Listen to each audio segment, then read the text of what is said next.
को बांट देते हैं अफर्मेटिव में, सकारात्मक जिसमें नॉट का प्रयोग नहीं होता है, नकारात्मक शब्दों का प्रयोग नहीं होता, साथ ही साथ फुल स्टॉप होता है। और इसके बाद होता है इसी के साथ नेगेटिव जिसमें नॉट का प्रयोग हो या फिर कोई नकारात्मक भाव की अभिव्यक्ति हो, असर्टिव सेंटेंस होता है। उसके बाद में हम लोग पढ़ते हैं इंटेरोगेटिव सेंटेंस।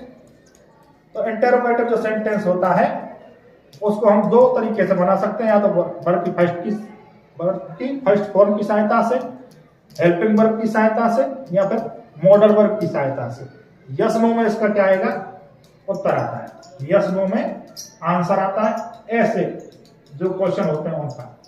साथ ही साथ हम WH वर्ड की सहायता से भी क्वेश्चन का निर्माण करते हैं। जो ज्यादा उत्तर चाहिए, ज्यादा सूचना चाहिए, तब हम WH वर्ड की सहायता से बनाते हैं इंटरोगेटिव। एक होता है एक्सक्लेमेटरी, वही जो आप आश्चर्य का भाव प्रकट करते हैं, दुख सुख ये सारी चीज व्यक्त करते हैं, उनके लिए ईर्ष्या क्रोध जो भाव होते हैं उनके लिए एक्सक्लेमेटरी सेंटेंस का प्रयोग किया जाता है। इसमें एक्सक्लेमेटरी साइन दिया होता है, ये एक्सक्लेमेटरी चिन्ह है, विस्मयादिबोधक चिन्ह, इसका प्रयोग जरूर किया जाता है। इंटरोगेटिव में प्रश्नवाचक चिन्ह का प्रयोग किया जाता है। इन दोनों में फुल स्टॉप पूर्ण विराम का प्रयोग किया जाता है।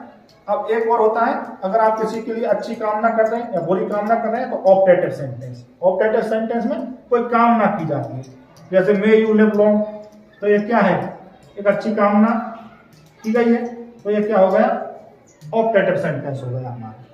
एक साथ ही साथ हमारा होता है इंपेरेटिव। अगर आप किसी को आदेश देते हैं, सलाह देते हैं, अनुमति देते हैं, तो वो होता है हमारा इंपेरेटिव सेंटेंस, ठीक है ना।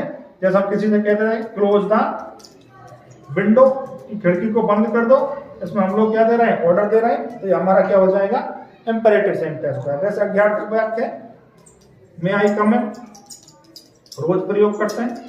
तो इस प्रकार 5 प्रकार के मोटे मोटे हम